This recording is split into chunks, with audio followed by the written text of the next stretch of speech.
Clarify ko lang po, yung sa plunder case, kasi sabi nyo, 3 high-value plunder case ang nandito sa DOJ.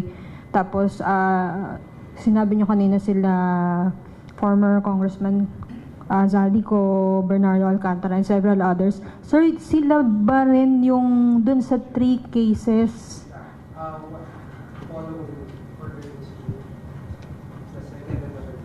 So tatlo po yung plunder cases natin, no? But we have to remember, it's not just plunder, there are other charges. Plunder lang yung, let's say, we could say the main charge. Tatlo po yan.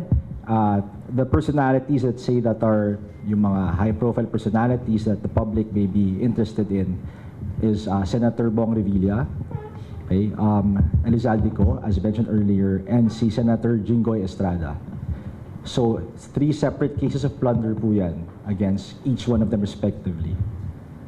Along with plunder, klaruhin lang po natin na dun po sa, let's just tackle one, yung first plunder case na nagka-preliminary investigation last January 5. That's plunder along with violation of RA 3019, which is the Anti-Graft and Corrupt Practices Act, and RA 6713.